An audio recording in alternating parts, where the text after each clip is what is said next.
Sink. We will chat, we will make you think. You will not want to go to the loo. You could miss a lot if you had that poo. Stay and watch and join in. Yeah!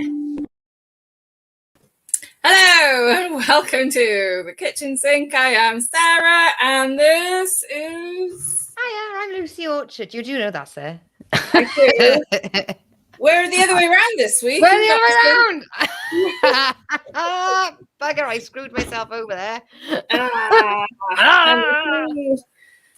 So yeah, welcome to the Kitchen Sink. It's the last one. Oh, well, until September. We might come back. I've already sent you a soppy message today. It's going to start ramping. I know. It's not like we're going forever unless something happens. Unless Lucy becomes like mega famous, and even then I'll be like, "You're coming back." Yeah, it just if I get mega famous, that means we are getting a show. Yeah. If I get mega famous, I'm off. I'll see. No, I don't want to be famous anyway. I just want to be rich. So if I'm rich, I'm off. Yeah, so what we got tonight? Tonight, it's our last one for a few months anyway. We will be back. It just gives us time to chill. Gives me time to go to the beach, as I like to do in the summer, and go swimming and surfing. Well, surfing, bodyboarding, actually. That's what I tend to do. And and then I don't know what's happening. Anyway, so tonight, if you're watching us from probably Facebook or maybe Twitter. I'm going to go onto Twitter in a minute because apparently that works. If you tweet and say we're on air right now, I'm going to tweet any moment to say we are here. Come in, get involved, chat away. You chat away in the comments where you are. Lucy and I will see it, and we love to share the comments and stuff, so they will go up. The ones that we like particularly, we tend to share with everyone. So go crazy.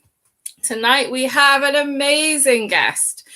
You may not have heard of her, Urzila Carlson. You will have heard of her if you're from New Zealand. Or Australia, because she does is it the Masked Singer in New Zealand, Lucy? It's the Masked Singer in Australia. Australia. So are we going to? I don't know how offensive I'm going to be, but I'm going to keep dropping into really bad accents. Right. Well, she's from New Zealand, I think, isn't it? So she's from South Africa. She's from South Africa, and that still is offensive. I'll have to do a bit more. I thought I did the research last time. I'm sure I remember it. Turns out no, I won't. Anyway, we've got Urzila coming up in about half an hour, and in about a minute we're going to have the amazing Charlie Thomas because we're doing this season's final What I Learned.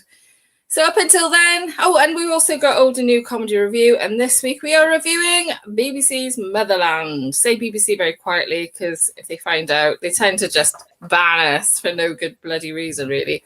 We're trying to say good stuff about your shows, knobheads. Can I just say, before I say hello and how are you and who are you and all that, you might have noticed I look like death.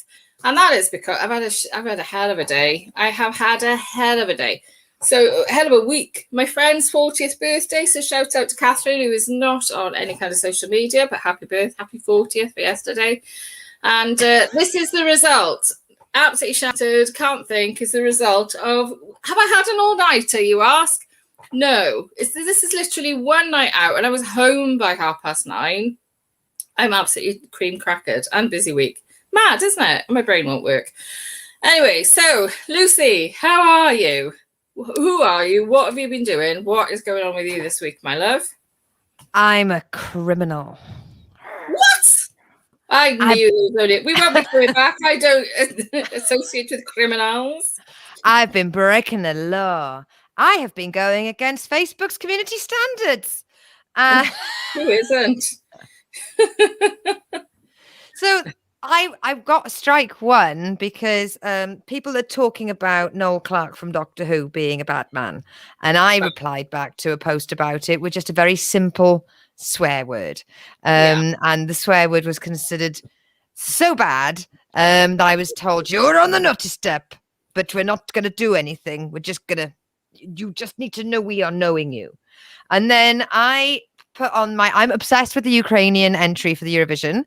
And my friend said, what a banger. And I said, I want a remix so dirty it punches you in the face. And I've been banned for inciting violence. Well, technically, I guess that is. Is it violence? You're going to be punching yourself in the face, though? If Facebook are watching, I love a sex offender and downward drum and bass. Does that work? I don't know. I mean, I was just thankful it was a day I wasn't streaming. Like when I need to promote, I was like, don't take my Facebook. But yes, it's amazing. I'm doing this show with you. I'm going to try not to get emotionally and then I'm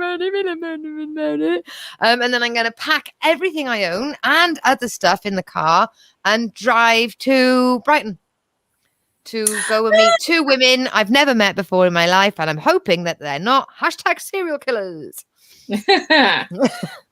Oh yeah. Oh God. I'm trying to tweet while I'm talking to you as well. Really? Because you can't tell. You cannot tell. Totally getting away with it. I mean, I've sent one, but it's fine. I've actually sent. I'm sending one, and I've actually I've tweeted it with the YouTube link as well. How are you doing this? Did you see what I just done? No. Let's have a look. We've got hi Sarah. Hi, say band. Hi Sarah and Convict Lucy, and then we've got Ray Turner saying Facebook algorithms aren't all that sophisticated. I end up in FB jail for a post supporting trans rights. Michael, the guy that runs the Seattle Comedy Night that we've all done, he got banned. They closed his account down and he had to start up a new one because he had to go at some racists. Oh my God, Mark Zuckerberg. You know the really nice guy that works at the soup kitchen and the food bank and actually pays his comedians? Yeah. Ban him. Yeah, are they getting a bit trigger happy, do you think? I've got other friends, truck drivers, and their posts recently have been so offensive. I've either blocked them, muted them, or deleted them because, quite frankly, I had no idea my friends could be that shitty. Yeah. It's disappointing. I did have a friend who's seems to have disappeared from my Facebook. She might still be on there. I don't know. She might have been one of the ones that have changed her name, but she doesn't come up on my wall anymore. I've known her since I was 18. So, but every now and then there'll be the old Britain First thing come up. She used to be in the RAF, and you know when you're like, this does not align with my views. But I've known her for 30 years. What do you do? Isn't it? It's hard. It's a hard situation. Anyway, keeping it light. Keep it light. I've just had a little message from Urzila saying that she is up and making coffee. If I don't know if her wife Julie is getting good with needles and stuff, but I'd get it straight into a vein if I was you. Just keep sniffing it. Sniff the coffee. All right. Yeah, that'd be so exciting. So 20 minutes time, we have the amazing Netflix person. She's got her own show on Netflix, which isn't like anyone can do. That's hard to get a show on Netflix. Urzila Carlson. So Jason Griffith, the algorithms are just lazy and stupid. They need a better reporting of errors in banning. I mean, they told me that when I appealed it, a human spoke to it, but I don't believe it. And I don't know if they made sense. The algorithms are just lazy and stupid. They need a better reporting of errors in banning. There we go. I'll do it, but I'll make it sound like I am not reading each word by it's. Have you turned into William Shatner?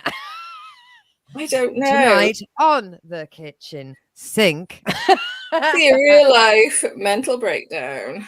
Right, everyone. I would ask you how you are. Obviously, you said you've been out with your friend. I mean, when you said, "Oh, I'm just going out with your friend," I was like, "Go on, sir, open that door, put those sunglasses on, just walk out." I was sort of like a mixture of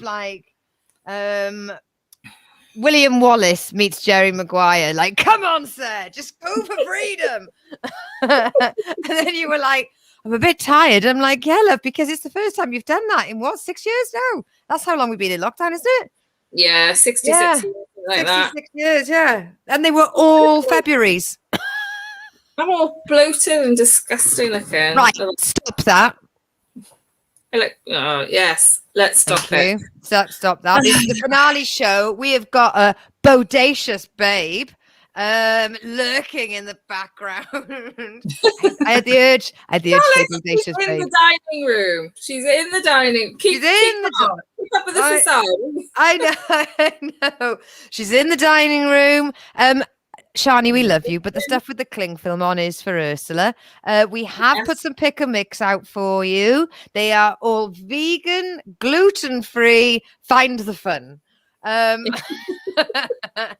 Shani is vegan. Let's bring her in. Everybody, welcome to Shani Thomas with What I Learned. We don't know much, so Shani's gonna tell us what she's learned. Hello. Hi, guys. Darling, how are you? I'm pescatarian. Thank you. Pescatarian. That's how I am. How are we? Why are we doing this? What's going on, Lucy? Oh, I pressed the wrong button. Here we go. Brady Bunt. I'm very good, thank you. I fell outside Tesco on Monday and landed like a chalk outline, which was hilarious. Did you fall or did you have a fall? It depends how old you are. I fucking fell. Like, I got overheated and my legs were already being naughty and I just fucking noped. I noped forward. My face was saved. Yeah. But otherwise, landed straight on my tits. They were all they feel bruised. Nothing's coming out. God knows I'm checking. So yeah, I'm okay. I wasn't Monday. I was doing a really good job of being cool until someone asked me if I was okay. I was like, It's like, was I alone here? Like, do you remember like in school where you'd like fall over and you'd be like, I'm fine. Then you go home and tell one of your parents like, you're right, I fell. Like then you get a But yeah, to answer your query, I'm pescatarian. Pescatarian, who? Peskies. Hi, Bev. I saw Bev when I got my second vaccine. Second vaccine crew. I'm still waiting for mine. It's been 6 weeks. Yeah, 6 weeks last Friday. We're all going to be safe. We're all going to be safe. Yes, we are. I'm really, really sorry. Like this week I learned I'm really shit at time management because I washed my hair with conditioner and it's still wet. Oh. Sorry. So yeah, it's not grease. Everything's fine at home. It's not grease. It's I wash my hair in conditioner. I'm trying like some mild curly girling. Oh yeah, it's the season. The season is upon us for curly girling. Right. We can't go the final one without a bit of hair talk. Look. Absolutely. And my hair looks long now. Gorgeous. You guys look radiant, I have to say. Very good good work for the finale. Hello. Oh, there's the money shot every time. I seem to have woken up. Yeah, all good. I washed my hair in whatever the brand is, coconut conditioner, left that in for about half an hour. Then I put sheer moisture styling stuff in it while it was still wet. So we'll see what happens. Do you want to know what I learned this weekend, loves? Shani, I went dying, desperate. Something else beginning with D to hear what you learned. What have you learned this week, Flower? Other than time management issues. I just say, Shani, that's exactly how I used to sit in British Gas, right? I was just with my headset on, and I'd be like, "Oh, British Gas, guys." Oh, yeah. I used to work at a call center. I know what's up. I got this. What have you learned then? Come on. What did I learn? Right. Okay. So in 1997, a trio of men decided to create the world's worst song. It's called The Most Unwanted Song. Huh. And basically, they surveyed people and asked them what the most annoying music they've ever heard is. And they made up this song. I haven't listened to it because I value my mental health and stuff. But so it's a musical piece that was created using a survey to identify what people hated most in music. Rita Ora's not in it. Are you about to play this music? No, I'm going to tell you what's in it because otherwise, well, you know how strict things are. It's probably copyrighted, isn't it? So the final result included out-of-tune accordions and bagpipes, a rapping cowboy, an opera singer, and a children's choir that urged listeners to shop at Walmart. I love opera. I like opera. I like opera, but like mixed with like metal music. I was just wondering. I'm not going to listen to it, but I was just wondering what would be in your most unwanted song. Oh, Eminem. Eminem. What's wrong with Eminem? Oh, I love a man who beats his wife and decides to use his kids as a storyline in shitty songs. Fucking piece of shit. Good point. I genuinely, I don't need to know that he wants to give his missus a slap. And I don't think that being a bad parent and using his kid's name in the songs just to rinse out the old I knocked a kid up. No. I'll actually turn the radio off. I will turn the radio off. I won't even let it slide.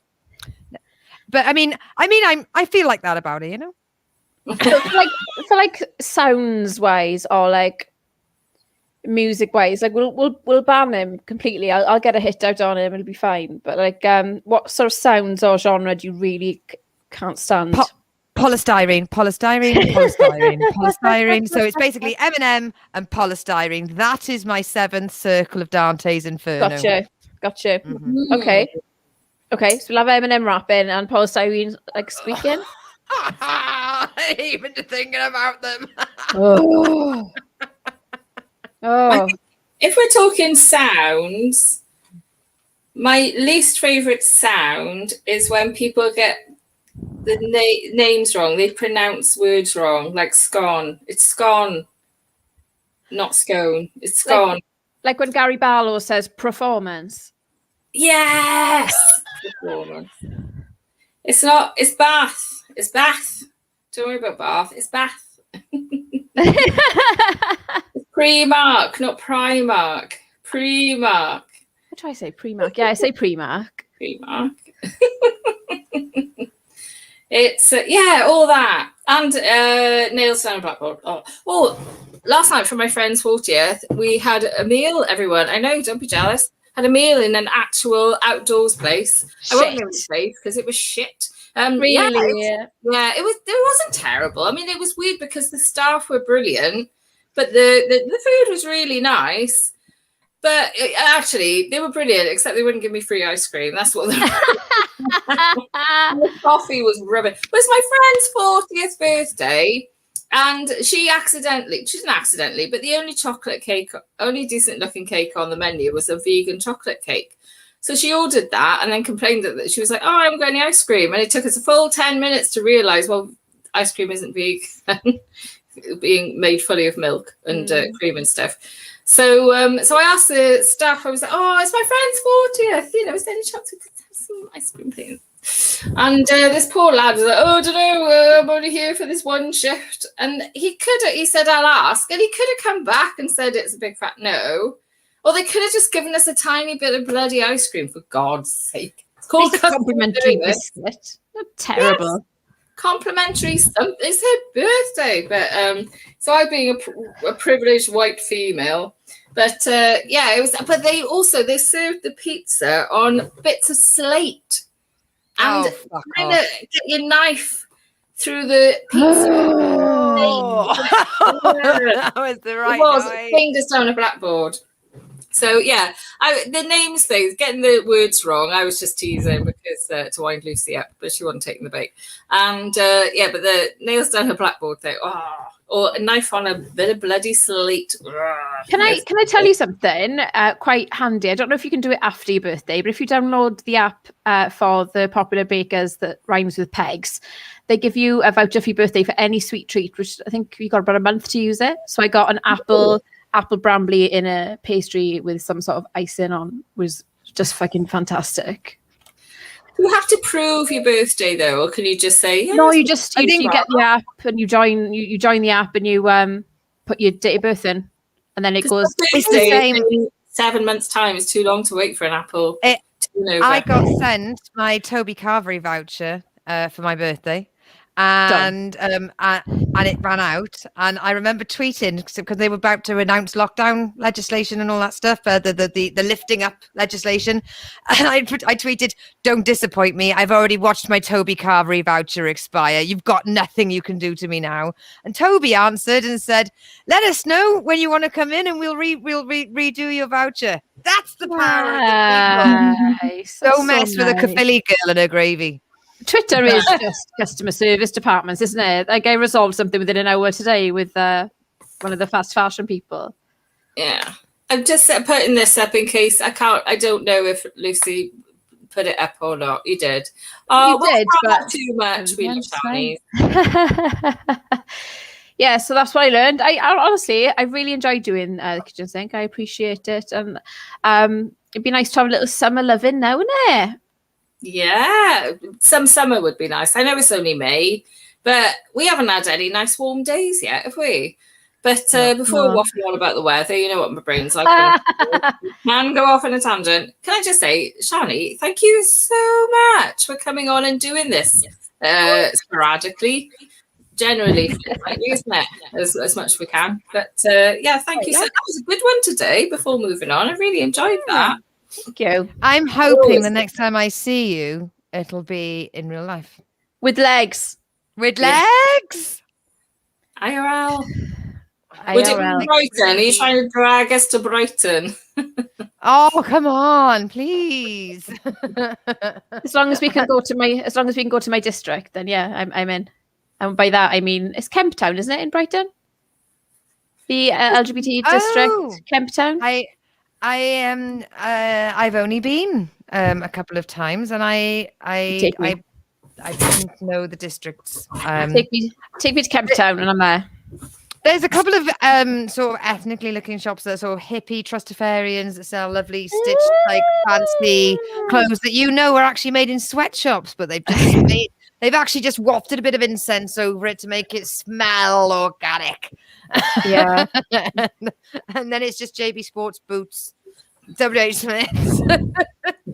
We used to have a shop like that in Swansea, didn't we, sir? The smell. You bought a top there and it smelled of incense forever. Was it called Hobos? No. Hobos is still there. That's a vintage shop. Is still there. Yeah. But it would have been well before your time. There used to be a shop called Good Habit, and that was in where they got everything from Guatemala and everything smelled of incense. But it was one of my favourite shops. It was so good. And you could easily buy an outfit for about 15 quid and wear it to Cinderella's on a Friday night. Shani, I'm really conscious of time. And I'm going to have to usher you out of the dining room. And I feel awful for it. I feel awful. We've got 5 minutes. What? Before you go, though, will you come back next season? Yes. Please. Please. We're gonna move on to the review because we've got 5 minutes before. Okay. There's Liz in the dining room. Can we just do 30 seconds and keep Shani in for another 4.5 minutes and then go, it was great. And that's our review. Well, Shani, do you want to stay for it? Because have you seen Motherland? Yeah, I'll stay for it. I love Motherland. Brilliant. Perfect. All right. So I'm going to just press this for a second. Roll VT.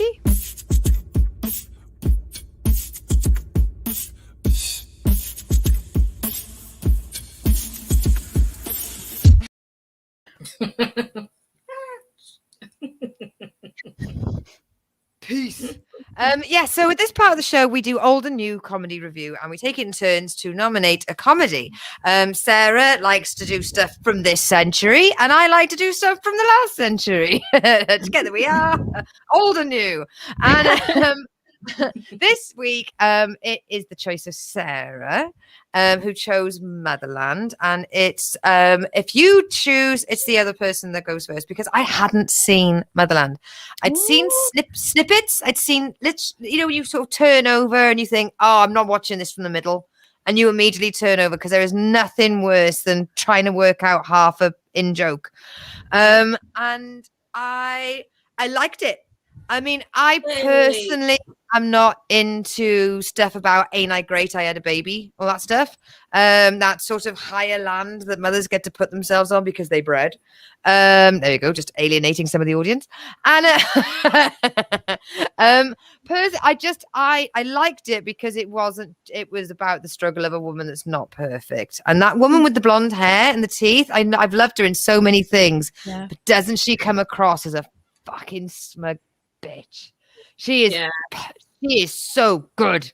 And as my mother said, oh, that's the woman out of Line of Duty. So that was my mother's review. She's in Hot Fuzz. I'm gonna have to look up her name now. It's Lucy something. Yeah, she did a panto in Hot Fuzz, didn't she? The only convincing part was the kiss. Yeah. I wanna say his surname begins with a P. I enjoyed it, and I carried on watching for another 2 episodes, and that is a sign of a good show because we only have to review the first episode of a series when we do this. So the fact that I kept going is a good sign. Will I go back to it? Probably not whilst I have any more Blacklist to watch because I have very limited time and I do like people to die a lot. But so when I do have the inclination and the urge to have comedy, it will be played again. Ta-da! So what about you? What about you two? Charlie, you go. I'll go last. I don't know if I'm having kids. I'm not particularly maternal. I am great with kids, but I'm not maternal. I watched the 3rd series in an evening. I love it. I watched it because I was bored. I ran out of things to binge, and it was so surprisingly good. I just love the meek guy with the black curly hair. It's perfect. It's absolutely perfect. And I didn't watch Line of Duty, so it was weird for me to see her being serious on like the Line of Duty clips on Gogglebox. I fucking love it. I wish that they released the 3rd series week by week because of people like me with poor self-control. Sarah? Yeah. Well, I'm really glad you both liked it because I bloody love it. It is one of my favorites. Although it is out, it's all out now on they released it all the same hit. I keep it for once a week. How I managed to keep last week's one, because last week's one, Lucy Punch, her name is. She had, so I'm thinking the one that was from Hot Fuzz, her mother, like, can you, those of you who don't know, just have a think who you would imagine her mother to be played by. It's Joanna Lumley. And so the episode that's just gone, it was just heaven. It was Mother's Day, and it was so funny, so good. If you get to the 3rd series, Lucy, you will not regret it. I love the fact it's really well written. It's very funny. I also don't have children. It's, unless, a miracle of nature occurs, then it's highly unlikely I'm ever going to have kids. And it's just hilarious. It's so, so good. So anyone can watch it, really, whether you got kids or not. It's just hilariously funny. My favorite in it is Morgan, Thingy Morgan. I can't remember his first name, but you know what I mean. And Diane Morgan, yes, who was in Mandy, that we reviewed months ago. I just love all of them. I just think they're so funny. Such a great show. So yes, that was it. That is Motherland review done. Bosh, last one of the season. So what are we going to do next year? Because we're like, hang on a minute, are we going to choose our old and new comedy review now? We don't even know if it's coming back. It might not come back in the future. No one ever joins in. One of us will message the other person by Wednesday and go, what were we reviewing again? So if we can't retain that information over a week, I'm just going to go out there and say it's unlikely that we are going to retain this information in September.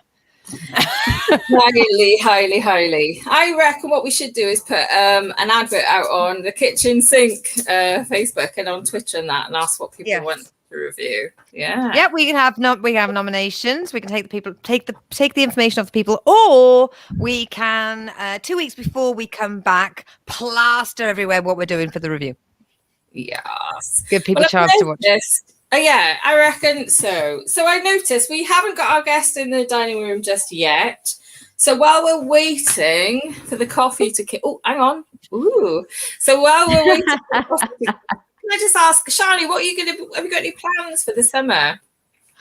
I'm going to be drinking a lot. Good girl. Yes. Wearing lots of dresses that I've bought secondhand on this app called Vinted for like £5 each. Just Are unbelievably you going to be attending good. Swansea Pet Fringe? Yeah, I'm doing Foes a Crowd.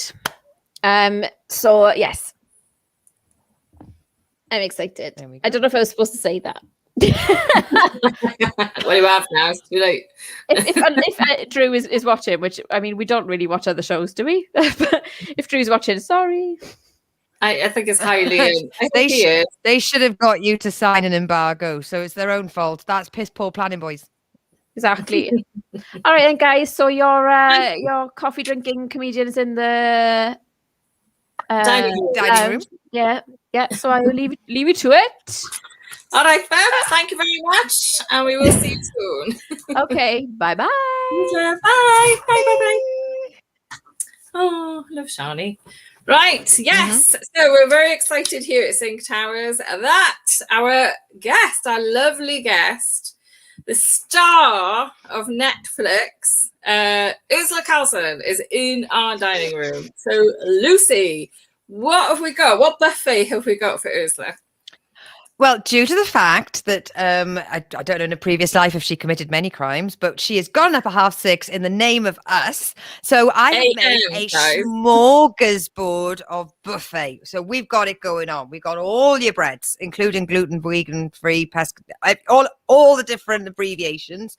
Then you got the fruit salad bar, which everyone just walks past because it's like on the way to the toaster. About 17 different types of fruit juices, and I've gone for on the very side of it, so it looks as though like you can just accidentally take one, an espresso martini, because there are no rules. We need the coffee and the alcohol to wake us up in the morning. Exactly. So she can have some Weetabix, porridge, some fruit juice, a nice bit of toast, and a couple of martinis. Ah, sorted. Right. I'm finding the video to welcome our guest in. Everybody give it up for the fantastic Urzila Carlson.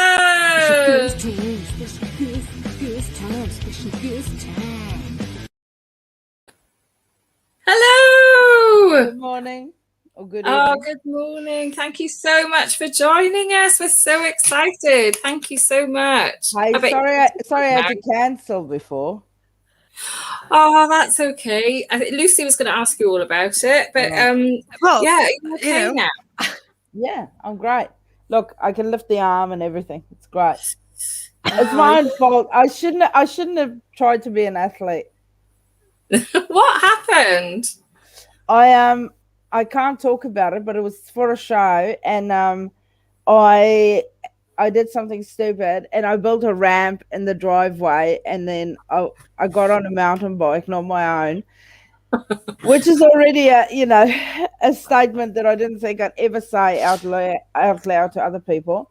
And then I rode this mountain bike really fast down the steep driveway, hit the ramp, and as soon as I was in the air, I was like, oh, fuck, I don't know what I'm doing.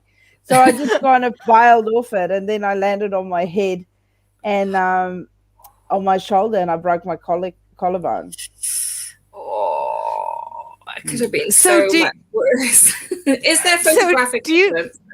No, there's much better than photographic evidence. There's 5 camera angles that recorded me in high def. Oh no! So you weren't being a dick by your own volition. This was actually being filmed, which means payout. No, this is New Zealand. We're not very litigious.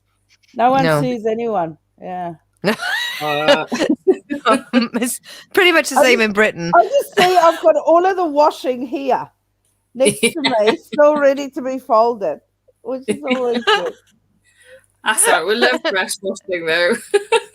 You can see I really set the scene.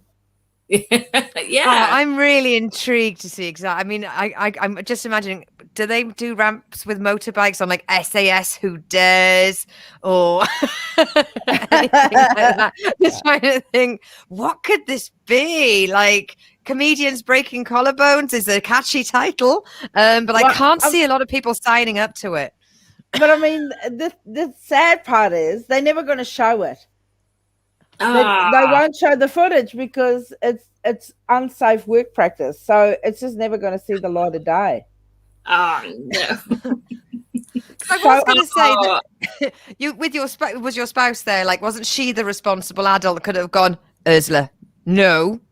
No. But see, that's the whole thing. That's even if we were a very litigious country, I would have gone. I probably wouldn't sue anyway because that's the kind of shit I would get up to anyway. You know, I believe in grabbing opportunities. So yeah, I mean, earlier that day I jumped off a little wharf into the lake, and then it was only about knee deep. So something was going to give at some point. I think the collarbone is sort of the best case scenario, if you will. Yeah. And being a comedian as well, you just think, oh, that's the next show sorted. I can get a like that. Like you don't think it there while you're waiting for the ambulance, but definitely before the X-rays. Before the X-rays come, you're like, this is going to be a great show. Can I dive in quickly with because I mean I've looked you up, as in, I read Wikipedia and all the rest, and just call it stalking. You stalked, yes, I cyber stalked you for a little bit, and what I'm fascinated by is obviously you moved from South Africa to New Zealand, but when did you start doing stand-up? Did you do it? When did you move later on and actually do stand-up in South Africa? Was it something that you just did in New Zealand? No, I only started in New Zealand. I moved over to New Zealand in 2006. And then I was working in advertising as a designer for a couple of years. And then one of my friends, Leon, who's an English guy, actually, he moved here. He's back in the UK now. And he was sitting across from me. And he loved stand-up comedy. And him and I used to have such a laugh at work. And he'd go, mate, you have to go do stand-up comedy. And I go, I don't even know what that is. I'd never been to a stand-up comedy show in my life. And I didn't want to do it. Like, it just sounded like an absolute nightmare.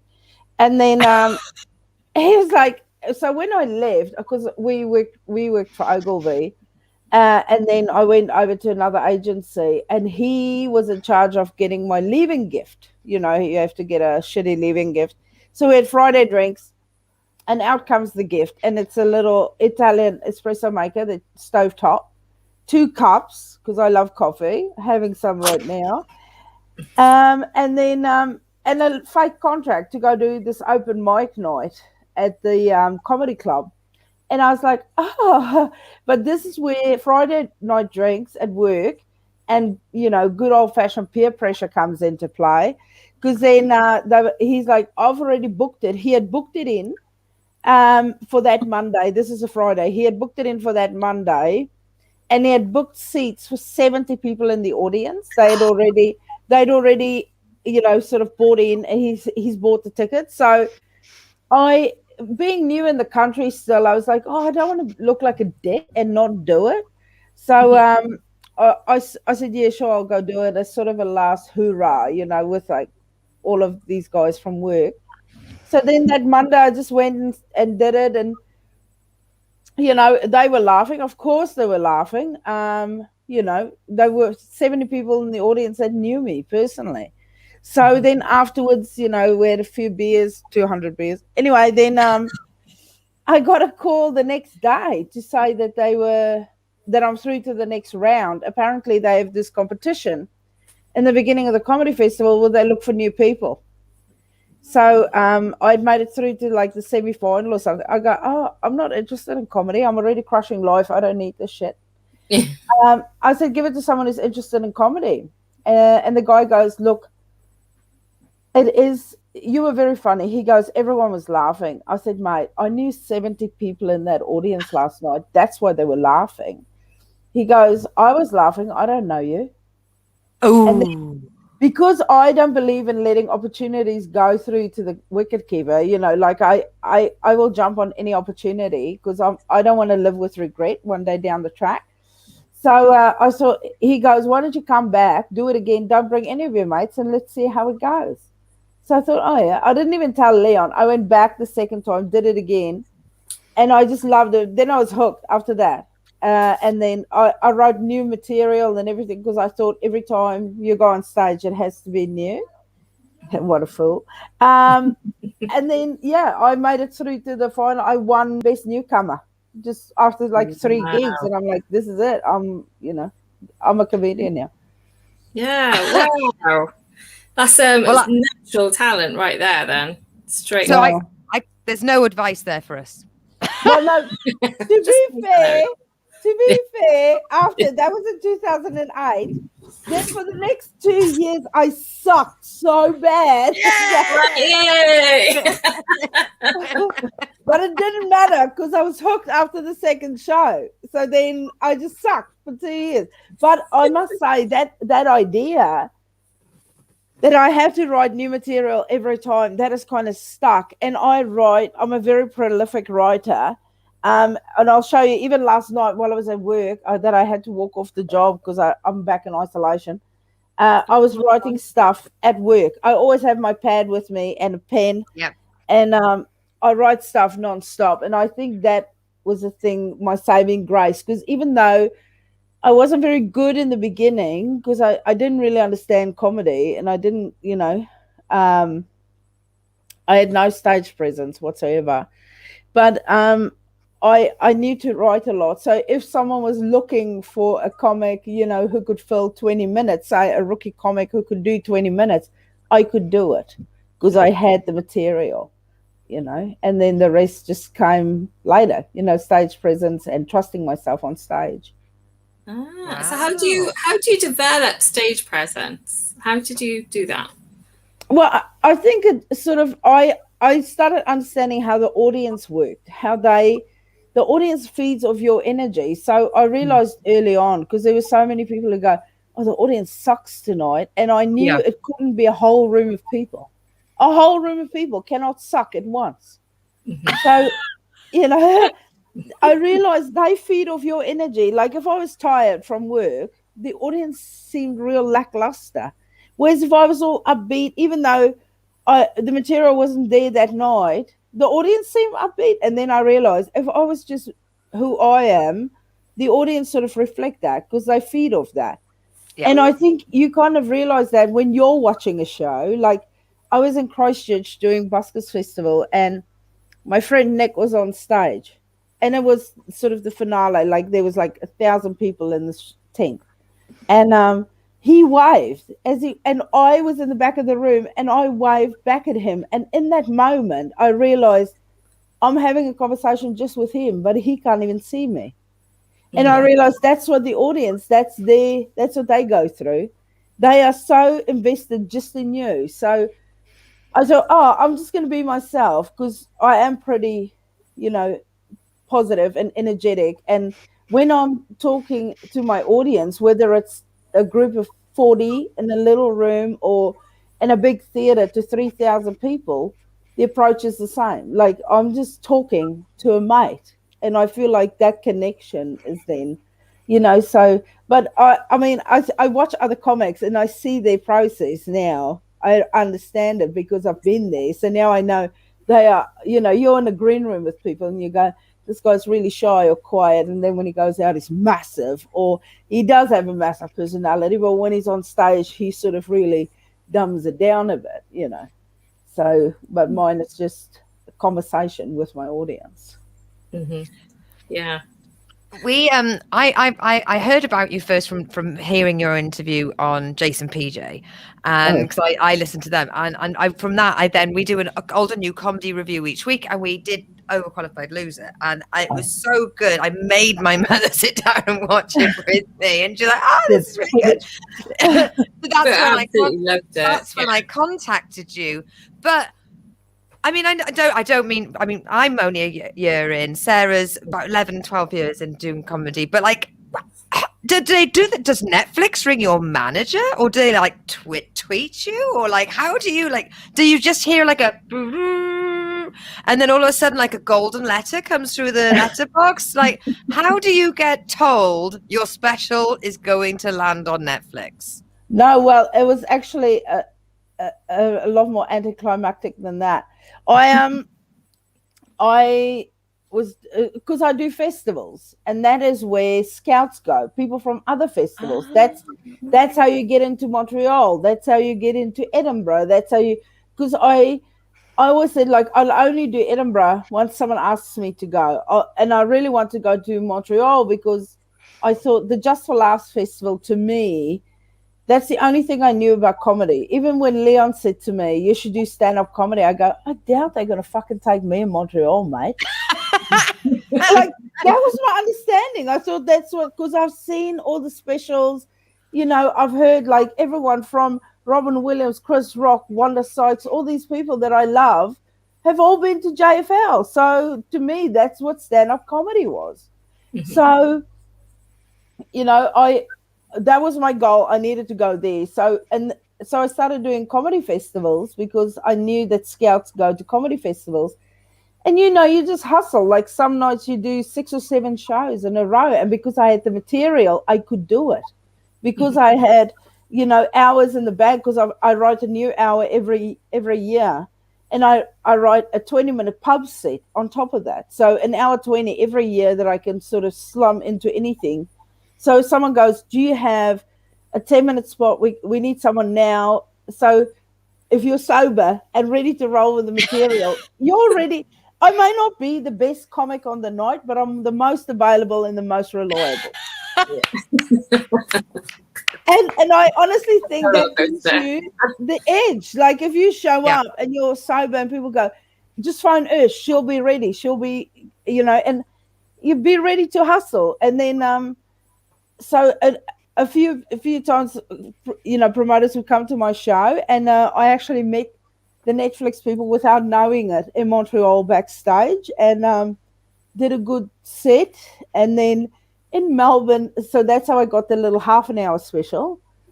That's on Netflix in Comedians of the World. And then I was in Melbourne, so that kind of put me on their radar, I think, the Comedians of the World. And then I was in Melbourne, and I did a month-long show. And what I do is after my shows, I always go out, regardless again of the size, and I thank my audience for coming, because they have the choice to go anywhere, but they chose to come to me. So I go out and I respect that, and I say thanks for coming. And then people were taking photos, and and there was a big queue because I was playing at Town Hall. There was a big queue of people, and then right at the end there were these American ladies, and I said to them, "Oh, are you guys on holiday in Melbourne?" And they go, "No, we're from Netflix." And they literally waited nearly 45, 50 minutes to get to me. And I said, "Next time, just cut the queue. Like, you don't need to you don't need to wait for these fucking plebs. Just come straight to them." Get me Carlson. Stat. Bring the mountains of cash. And then they contacted my manager, and about a week later said they want me to pick a spot and we're going to film a special. They want that show that they watched, and they literally only changed 2 words in the whole special. Because we review a lot of Netflix specials on our comedy review. I'm not going to say any names, so I'm just going to say specials. And some of them seem as though they are the best patchwork edit of 8 recorded shows. I mean, from what you've said, your first gig was non-consensual but had a sellout of 70 acts, and you won a heat, and then you kept going. So I mean, you've proved you've got the comedy chops. But did you get the chance to record it again, and did they patchwork it together, or is it a case of just go one show and that's what goes out? No, you do 2 shows same night, back to back. So there's like a half an hour break, literally, to get the audience in and out. So I recorded mine in Melbourne at the Athenaeum, and so we did a 7 o'clock show and a 9:30 show. Oh, no, a 7 and 8:30 or something like that. Like, it was real tight. So did the show, they let the audience out. I dried my armpits and got some more makeup on, and then went back out again. Did the second show, and then you choose a base show. So I chose show A, and then would edit stuff in to show, from show B into show A. But there was very little. I think it was like 3 or 4 cuts into the original show. Wow. I mean, watching it, I would never have known. I honestly, there are other shows out there that you're like, oh, you can see it might be a bit, but yours, I just loved it. I think I was literally just transported. It was just so nice to see a woman talking naturally about, I'm not saying women's stuff, but about, openly just chatting away there about honest to God stuff that we all go through. But I think when we did the review, we were like, anyone can relate to this, though. It's not, you don't have to be a woman to get it. It's just, it's just really refreshing and really, really good. Really funny is the main thing, though. Really good. So thank you. Thank you so much for doing it. But it feels like, I don't know if I'm wrong. Tell me if I'm right in this. It feels like, you're there out there doing your thing, doing shows. Were you aiming to do festivals more, or have you done lots of clubs as well? Oh no, I do heaps of clubs. Like last night, I was supposed to play this little 50-seater club in Auckland. Again, because I sort of stumbled into comedy, so I don't know the rules. So I just kind of, I did whatever. And I think that is the key. Like, no, don't let anyone tell you what you can and cannot do. Do whatever the fuck you want. Like, Lucy contacted me on Twitter and went, come do this thing. And I went, yeah, right. And I think that both of our approaches, hers going, I'm going to take a punt here and see if it works. And mine, yeah, sure, let's see how this goes. You have to risk, and you have to be open to stuff. So, yeah, I did heaps of club stuff in the beginning. Again, just hustle, like see where you can get stage time. And I did that because the more you work, the better you get. Whether you work in on the conveyor in a factory or, on stage, it's all repetition is better. The more you do it, the better you get. Yeah. Like you were saying before about you write lots of material. What's your process then? Would you write it and like say it as though it's a story, or do you edit? What's your process with that? Well, in the beginning, my process has sort of changed, as I've come along. In the beginning, I would like try and work it into conversation and then, sort of see if it's funny. And then I would do it at little, open mics and sort of keep, whittling away at it. Whereas now I'll write it. If it's funny to me, I trust that it's going to be funny to other people. Right. And then I'll just work it in when I'm on stage. I'll just, I'll sort of just start with it. And I think that's the beauty of it. If I start, like I write an hour every year, and then I start, I just start touring the hour. I don't try it in a pub. The first time I open the hour is the first time I hear it too. And then, but at the end of that tour, that 1 hour, the base of it will still be the same. Like I'll still be talking about a loser, or at the moment I'm touring 2 shows, one in New Zealand called All the Rage and one in Australia called Token African. So the concept stays the same. Like I'm still, the show in New Zealand is still about anger and the show in Australia is still about being African. But the stories, sort of change and get bigger. So the bits get funnier. Like I wrote a bit about my mum coming to help me after I broke my collarbone. And it was just like a little throwaway line initially about, I phoned my mum and said, you have to come up, because I couldn't drive. And I said to Mum, you have to come up and help me because I can't drive. And then when she got here, I realized, fuck, she can't drive either. But now that line is now a 10-minute bit. Oh, about how we go pick out, because then I'm like, everything from how you pick up your mum at the airport versus how you pick up your sibling at the airport. Your sibling is always ready because you've been texting, I'm behind the white car, I'm pulling up to you now, I see you on the right, and you don't even need to fully stop. Whereas your parent is standing back against the shelter with both hands on the handle. And can't text them because their phone is switched off and back in the original packaging inside the suitcase, and then you sort of just paint this picture and it gets bigger and bigger and bigger, and before you know it, that'll be an hour show, just me picking Mum up from the airport, so that's like, if I can start with something, like I just go, TV sex, TV fight, and then that just gets this bigger, all the stuff that we see versus what in reality is our lives. Yeah. And what would you say is the difference between your hour set, your shows, and a pub set or club set? An hour show is people who want to come see me and already know me, so I don't need to work for the acceptance and appreciation right up the front. They trust me with the comedy, they've seen it before, or they're ready for my style. Whereas in a pub set, it's a lot more punchy, and the whole set basically is like, I don't want to get bottled in the face, you know. So I just cut, that's my goal, to live at the end.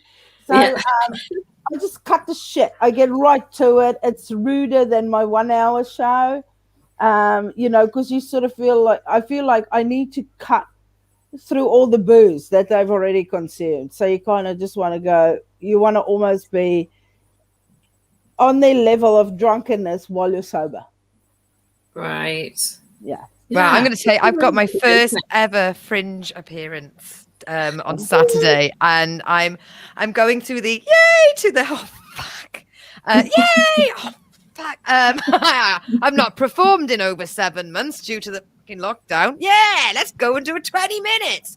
But yeah, they haven't been out in 7 months, so you're on the same page. Same page. But yes, I've got certain couple of things that I think, I don't know, I want to build on. I don't know, from what you've said, I'm going to use, there's 2 jokes that are going in based on that conversation. Do it. Also, what's really helpful is, like, I used to write with my friend Nick, and then later with another friend of mine, and it's usually guys. We don't have the same voice. The one is very straight-laced and the other guy is a Muslim guy. We don't have the same backstories. We don't have the same, but they make great writing partners. So we sit down for like 3 hours. The first hour and a half, I'll have my paperwork out, and I go, all right, I've got this concept that I think is a thing. What do you think? And then we'll just write about, Nutella or whatever. And then I pack my shit away, and he gets out his paperwork. But the rule is you have to leave it all on the table. You can't go, oh, that'll be a good joke for me, I'm going to keep it. If it comes up during his, it's his. If it comes up during mine, it's mine. And then you can easily write a good solid 20 minutes out of that. That's my Friday night sorted. Lucy's going to be ringing me tomorrow night. Work on that. Did you how have you done during lockdown? Did you do any online streaming, or do you just think finally a break? Yeah, no, I didn't do any streaming. Because I wanted a live audience. So what I did is I made a funny video every single day during lockdown, to help people who are trapped in their houses, or, and so I would make little, and I was very available online to people, because heaps of people would contact me and go, I'm going through real shit now, and then I would just send them a little video, or, but and that way I sort of stayed in touch with my audience, and it helped me. It sort of kept me in that comedy high the whole time, because I felt like I had something to do. But I loved lockdown. I had a great time. I had the kids, I live close to the beach, so we would go for walks and stuff. And it sounds terrible, but I had a great time. A bit of a handbrake on my hectic life. From listening to the radio, I heard that you were obviously part of the Masked Singer in Australia. And is it true that on the actual finale night, somebody went, I think I've got a fever, and everything had to be shut down? Did no one just bundle that one person into the back of a transit and be like, where's Steve gone? Don't know. I think they wanted to, but the problem was it was all of the dancers felt like that. So we were in our production meeting, had already had hair, makeup, sequence. We had everything. We were ready to go. So what would happen is we'd finish in makeup, then we'd all go sit in the production room, the 4 hosts, or the host and the 4 of us, the judging panel, and then we'd have a quick production meeting of what to expect, what's coming up, and then we would be walked by the production person out to stage, right? And the production person came in and said, just hang tight. And as soon as she said, hang tight, we were all like, oh, fuck. And then the producer came in and said, you have to go to your dressing rooms. Do not come out. Do not talk to anyone. We're officially... Go to your room. Yeah, basically. We're in lockdown. And I'm like, no.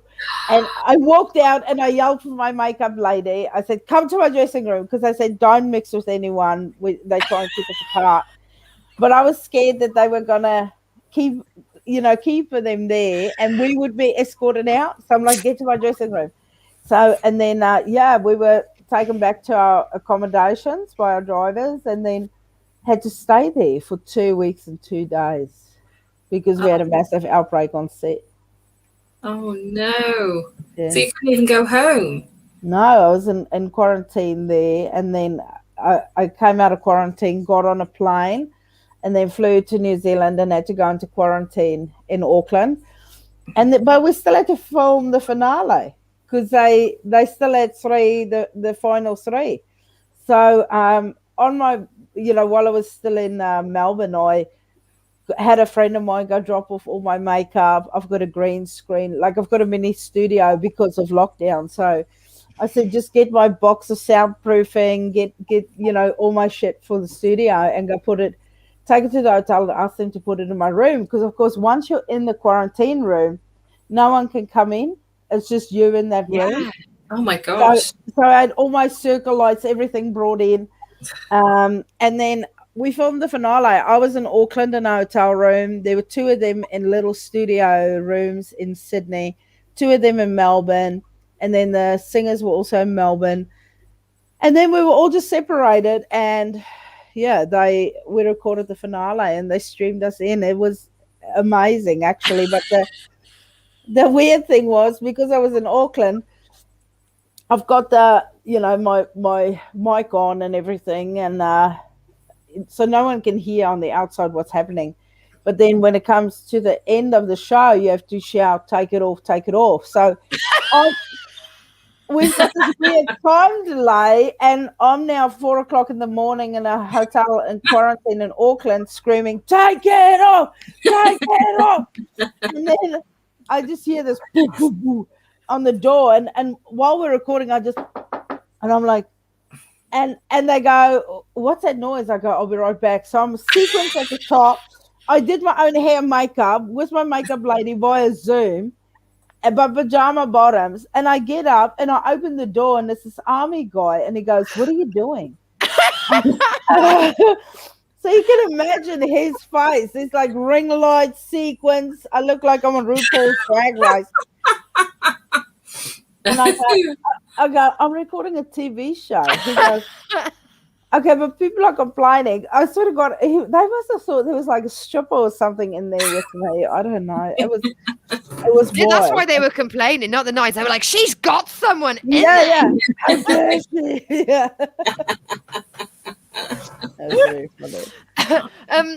We're going to have to wrap it up. I'm very aware that we've already run over and amazing, but I have to just say to somebody, right, if you're a big fan of Urzila or even management of Urzila, have them have a look at your Wikipedia page. It is shocking. You've basically got name, date of birth.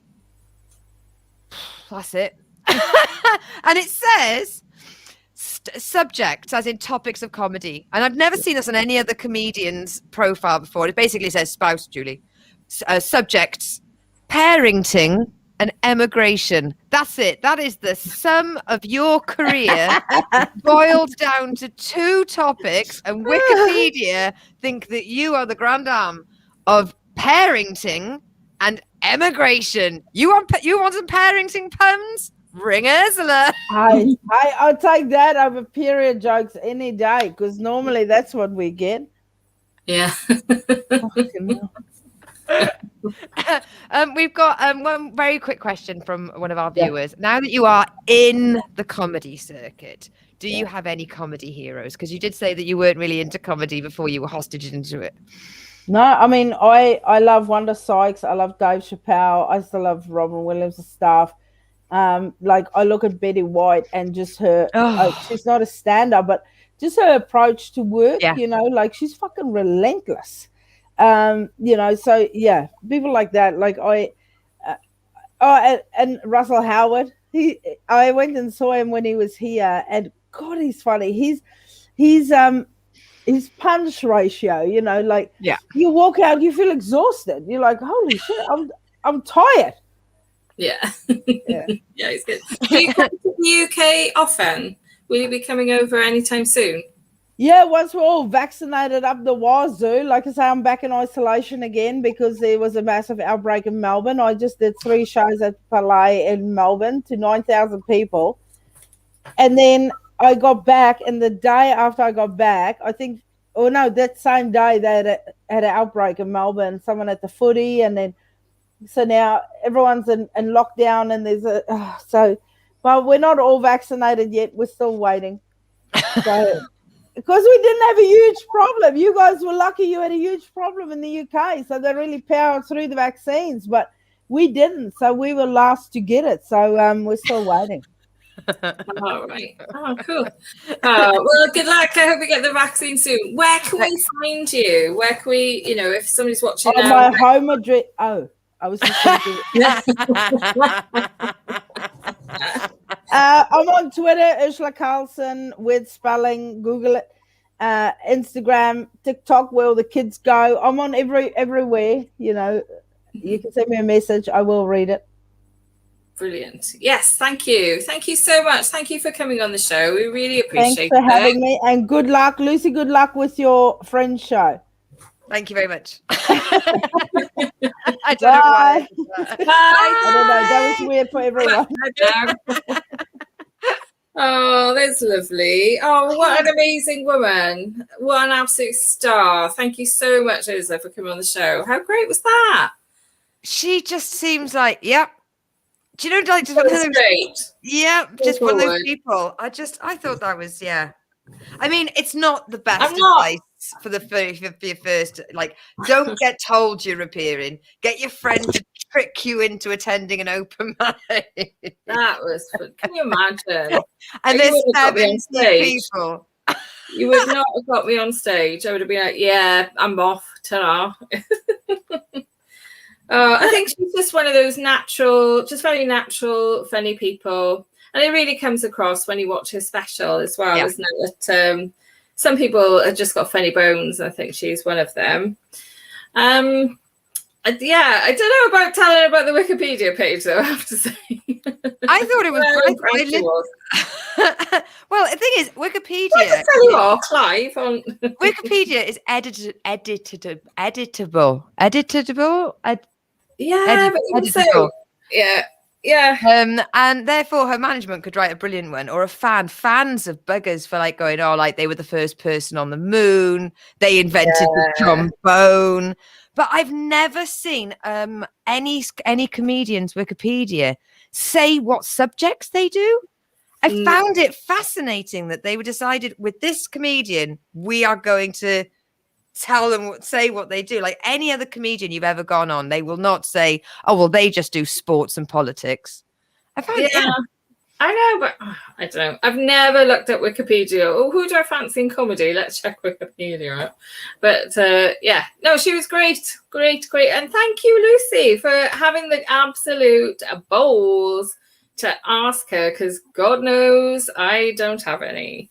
So yeah, you got us Angela Barnes for my birthday. I think you win. Well, it took me a year to pluck. Who's going to be the one guest I'll pluck up the courage for next year? I tell you what, the good thing is that once you pluck up the courage, you can do it again. You know you can do it, because even when they say no, I have plucked up the courage to talk to other acts who are nowhere near on, well, I wouldn't say nowhere near, or nearly on Angela Barnes's level, and they haven't even responded. So, you know, it's just like, okay, you feel that then. And you're like, oh, well, no worries. I know what that feels like now. On to the next one. So you just take it to the next level. You do. Brilliant. Still no response from Wanda Sykes or Tiffany Haddish. I mean, I don't know. Maybe there's just a backlog in them replying to their messages. I don't know. But I mean, I'll let you all know when I get the response. Okay. All right. Okay. Well, I think that's it. That is it. Time to I'd be remiss if I couldn't just keep being slushy and just saying, Sarah, thank you so much for being an amazing co-host and for cat herding, putting up. Thank you for being the mistress of the eye roll. Oh, what's she done now, for Christ's sake? What do you mean you messaged Gervais? Oh, fuck. Yeah. Jenny O'Clair will never come on. You didn't use my name as well, did you? When I'm inviting people on, it's my show, but when they arrive, it's ours. Please, everybody, follow me on Lucy Orchard Comedy on Facebook and Sarah Bridgman Comedy on Facebook. We are both on Twitter. I know that I am the Lucy Fool and you are New Year Bridgie, but there's a couple of extra E, so just search in Sarah Bridgman and it will come up that way. We've got Instagram, we've got Twitter, we've got everything. But if you keep following us on the Sync Girls, Sarah and I haven't mentioned this, but I think both of us should put our performance data on. Performance info. Let's go with info, like when we perform over the summer break. Which will give some people opportunity that they like the kitchen sink, they can come and watch us perform, because that is the whole point of the summer break, for us to go off and do some of the live comedy. Yes. Well, in a couple of weeks, we both will have had a bit of a rest. Well, I will anyway, and we can have production meetings and do all that stuff. Yeah. Lucy, so you've got the Fringe show Saturday night. I got Saturday, Sunday, Monday for the Fringe show, which is just like I'm sort of gone psychopathic cold on it. Like I'm fine. Yeah, I'm fine. It's like, grand scheme of things, you're gonna be fine anyway. It's only 20 minutes. Yeah. I know the fact that when Urzila said, I write an hour a day, and I'm like, an hour a year, I'm like, well, I've been doing it a year and I've probably got half an hour. And I was like, yeah, but what a year, isn't it? Exactly.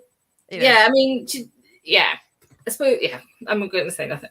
yeah. I mean, she is, she's going to be more prolific. She's going to be more experienced. She's going to know the ins and outs of everything. There's me going. Full-time comedian. You are part-time truck driver, so yeah. So it is what it is. But the other thing is, I was going to be on a competition last year called Stand Up for Cider, but unfortunately that got cancelled due to the old Pando. But that is coming back on, and I have been asked to be on it. So I'm going to be in the first round of heats. Hopefully I'll make it through the second, but the first round of heats in Taunton. And then I've got a gig in September, and I'm not chasing too many gigs, because I know that it's going to be a sausage fest of established comedians, and at the moment I'm fine letting everyone else dive head first into the paddling pool. Yeah, I've got a gig on the 1st of July in Cardigan. Ooh, I love a cardigan. Yes. Yeah, first IRL gig this year. God. And I've got an online gig in June for Michael. It's 9 p.m. our time on a Sunday. I'll advertise it nearer the time. In a week Sunday, I think, June 5th or 6th. That's quite late. I thought it was about 7 o'clock. The Michael, when he's moved it up, moves the time. Unless it is 7 o'clock and I've got it wrong. But yeah, I will advertise it. Yeah, it's on Sunday the 6th of June, either 7 p.m. or 9 p.m. Come along at 7 if I'm not on then. Come on. It's the Zoom one, so I'll put it on my comedy fan page. What's happening with that? But if you want to see a car crash, come to that one, because that'll be my first one back. And I'm desperate to do new material. That's what I've been a bit quiet, not wanting to gig much, because I'm rewriting, I'm writing everything again, starting again. So there we go. But now I'm just going to take Urzla's thing and just bloody do shitloads of festivals everywhere. Maybe I will. Well, I wanted to do the Swansea Fringe. Ray has said, Lucy, you have to bring your show down to the Swansea Fringe in October. But I'm going to see Maria Bamford in London. Clang. On a Saturday. I will be going backstage. I will be stalking her, and I will be going, please come on the kitchen sink. So that's London 23rd of October. I don't want to I don't want to book any. I was like, oh, I can get back on the Sunday. And I thought, you know what? No, I don't want to. Just in case, I do so much stuff that I end up going. I've got to go early. You can't fully enjoy. Oh, leave before the end. Last song. Get in the car park. Avoid the queues. Yeah. But yeah, it's in London, and I'm going to be staying over. So I can't do a show because we were going to do a I know. I saw the poster for the Fringe, and I was like, Sarah, and she was like, yeah. Bamford. I've got beef with Bamford now. No, she's my favourite comedian. I take back everything I said when we reviewed her. She's brilliant. She responded to a tweet of mine a couple of weeks ago. I would have thought you would have mentioned this, surely. Oh, you just like Bamford's on again. Oh, Maria, leave it be. I get it. Sure, I'm a number one fan. Whatever. Danny Johns had asked for some. I think it was Danny Johns. Somebody had asked for some suggestions, favorite comedians, and I said Maria Bamford. I didn't even at her. I just put Maria Bamford, and she went thanks. I was like, I love you, thank you so much, thank you. And she liked that as well. I was like, yeah. Do you think it's possible for them to see that you've typed in a high-pitched voice? Like sometimes when I reply, I'm like, they can hear that. Those only those people and dogs can hear that. Yeah. Yes, Ali, that face is absolutely correct. Ali's done that face. Ray's doing the fringe. Nice. Are you cutting a fringe? What's your show going to be about? Oh, right then, gang. We'll just wait for Ray to write an essay about what his show is about, and then we'll bugger off, is it? No, I was just messaging the guest to say thank you. It was an honour to have you on because I just wanted to make sure whilst he was there in my mind. She was phenomenal. And to be honest, to get up at I don't think I would have. To get up at 6:30. And we noticed we were a bit like, hi! And she's like, oh, hello. Well, we actually said we will move the show later for your time zones. And she was like, nah, it's all right. She's so cool. I love her. Yeah, I would absolutely. But you noticed that so you had the washing there. So, comedian of the people, down to earth. But did you see the silhouette of her chandelier? There was a definite chandelier silhouette. So I'm like, yeah. Get your butler to get the washing out of the way. What's this? Crystal.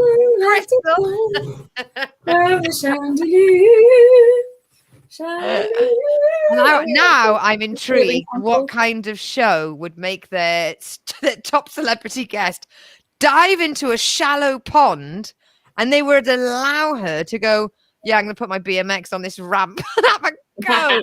Like over here, you need a stunt double if someone's walking downstairs. I love how your mind works. I was just like, oh my God. All I could visualize is what that must have been like. Oh, poor thing. And to cut, to break your collarbone. That's mad. That's this bit, isn't it? Here. Mm. So that's your collarbone, that bit. Yeah, just there, your décolletage. Décolletage. That's your décolletage. Your booby bits, your décolletage. Men don't have it. Men just have a bloody chest. Women have décolletage. And that's your booby bit. Your chesticle bit. And your collarbone, you probably can't see it on mine. I've been overeating, but that bit there. If you press in and there's a bony bit, that's your collarbone. There you go, got it. Wow, okay. There's one for the collarbone enthusiasts. Ray doesn't know what his show is about yet. Few things to sort out. Well, from having Jenny Eclair on, she's already selling out tickets to her venue, and she's not written it. You'll be all right, Ray. You'll be all right. You'll be all right on the night, as Dennis used to say. Right, I'm going to wrap this up and just say what we're going to do is please keep an eye on our social media accounts because we are not gone. We're just having the summer off for a little bit of fun, frolics, and stand-up. R&R. Yeah. But please, stay in touch on the socials and tell everyone about us. If you want to watch any of our back catalogue, you can go onto the Pantry, which is the YouTube channel. And we desperately need your subscribe and likes because we want to be able to get the fancy URL. Yes. Yeah. Thank you, Ray. See you. Bye. So yeah, bye everyone. Do you know what? Before we go, just want to say a massive thank you to you for watching. It's always a thrill and a pleasure, and we really appreciate it. No huge question this week. I hope he isn't trapped under something. Yeah, so we will see you next time. Thank you so much. We love you. And Lucy, roll credits. Boom. Well, that was the kitchen sink. Did we make you laugh? Did we make you think? You can now go to the loo. You can treat yourself to that great big poo. And we will see you next week. Yeah! See you next week.